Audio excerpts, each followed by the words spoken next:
চীন ও ভারতের সম্পর্ক দিনকে দিন খারাপ হচ্ছে। চীন ভারতকে সব দিক দিয়ে ঘেরার চেষ্টা করছে। চীনের সেনাবাহিনী ভারতের থেকে অনেক বেশি, কিন্তু ভারতীয় জওয়ানদের দুনিয়ার সব থেকে খতরনাক সেনা মনে করা হয়। কিন্তু যুদ্ধ শুধু সেনা দিয়ে জেতা যায় না, কারণ এই যুদ্ধ চীনের সাথে, তাই খতরনাক হাতিয়ার থাকাটাও জরুরি। যদি কোনো দেশের সেনাবাহিনীর বিচার করা হয় তবে তার বায়ুসেনাকে অবশ্যই যাচাই করতে হয়। তাই বন্ধুরা, আমরা আপনাদের ভারতীয় বায়ুসেনার শক্তি সম্বন্ধে বলবো, যা শত্রুকে নিমেষেই শেষ করে দেয়। ভারতীয় বায়ুসেনাতে প্রায় 1,40,000 সক্রিয় জওয়ান এবং প্রায় 1800 সক্রিয় বিমান রয়েছে, যা ভারতীয় বায়ুসেনাকে দুনিয়ার চতুর্থ শক্তিশালী বায়ুসেনার আসনে বসিয়েছে। এদিকে লাদাখের পরিস্থিতি ভীষণই খারাপ রূপ নিয়েছে।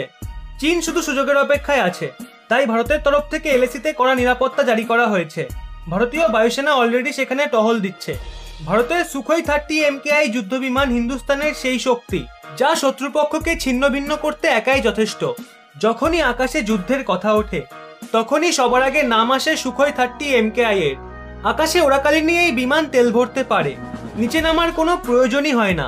10 টন পেলোড সেই ফাইটার প্লেনে লোড করা যায়। সুখোই এর সব থেকে বড় বিশেষত্ব হলো এর মধ্যে ব্রহ্মোস মিসাইল ভরে দুনিয়ার যে কোনো কোনায় হামলা করা যায়। সুখোই 30 MKI রাশিয়ান বিমান কোম্পানি সুখোই এবং ভারতের হিন্দুস্তান এরোনটিক্সের সহযোগে তৈরি করা হয়েছে। ভারতের কাছে এরকম অসংখ্য খতরনাক যুদ্ধবিমান থাকা সত্ত্বেও ভারত লাদাখে MiG-29 কে নিয়োগ করেছে। মিগ সিরিজের লাখো বিমান বহু বছর ধরে ভারতের কাছে আছে। কিন্তু কি ভাবছেন, MiG-29 কি কম শক্তিশালী? একদমই না। একে আপগ্রেড করার পর এটি একটি ঘাতক বিমানে পরিণত হয়েছে। আপগ্রেডেশনের পরে যুদ্ধ করার ক্ষমতা বহুগুণ বেড়ে গেছে। MiG-29 এর পাওয়ার বাড়ায় পাকিস্তান ও চীনের ওপর নজর রাখতে সুবিধা হয়েছে। MiG-29 ফাইটার প্লেনকে এখন তেল ভরার জন্য নিচে নামতেও হবে না। এখন এর রিফিউলিং আকাশেও হতে পারে। এটি এখন নতুন মিসাইলে পরিপূর্ণ। এতে গ্লাস ককপিটের সাথে ডিজিটাল স্ক্রিনও লাগানো হয়েছে। প্রায় 2000 কিলোমিটার প্রতি ঘন্টায় ওরা এই লড়াকু বিমানের রেঞ্জ প্রায় 1400 কিলোমিটার। অত্যাধুনিক মিসাইলে পরিপূর্ণ এই ফাইটার প্লেন যে কোনো দিশায় হামলা করতে পারে।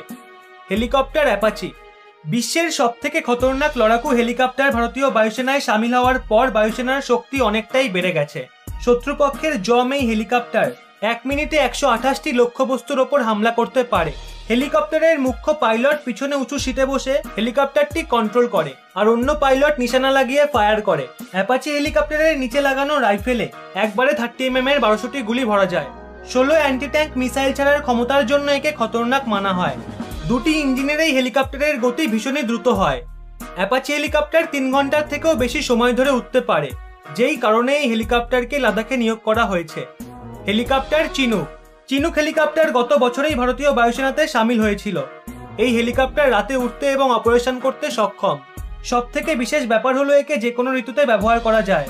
এতে বিমানের মতোই ডিজিটাল ককপিট ম্যানেজমেন্ট সিস্টেম রয়েছে।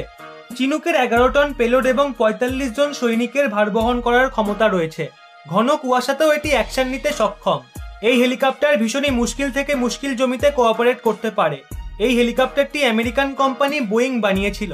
চিনুক 315 কিলোমিটার প্রতি ঘন্টার গতিতে উঠতে পারে।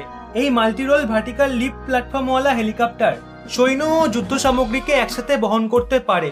আর লাদাখ যেহেতু পাহাড়ি এলাকা, তাই ভারী যুদ্ধ সামগ্রী সহজে স্থানান্তর করার জন্য লাদাখে চিনুককে নিয়োগ করা হয়েছে। এখন আপনাদের মনে প্রশ্ন আসতেই পারে, চীনের কাছে তো এর থেকে আরো অনেক উন্নত মানের যুদ্ধবিমান আছে, তাই শুধু এই দিয়েই কি চীনকে আটকানো যাবে?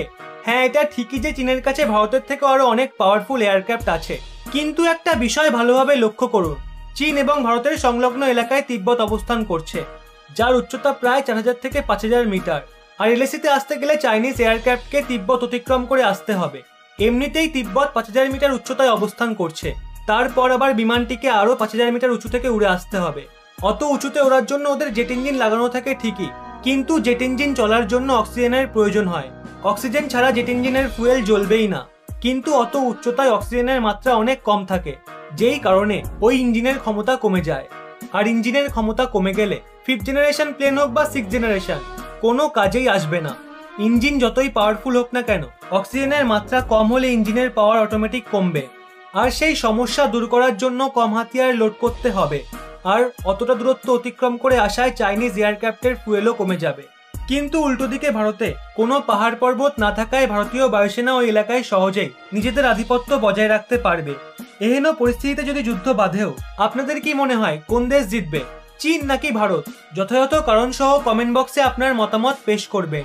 আপনাদের উত্তরের অপেক্ষায় থাকব। যদি ভিডিওটি ভালো লাগে অবশ্যই সবাইকে শেয়ার করে দেবেন এবং এরকমই নিত্য নতুন তথ্য পেতে রহস্য বাংলা চ্যানেলটি সাবস্ক্রাইব করে পাশের বেল আইকনটি অল করে রাখবেন।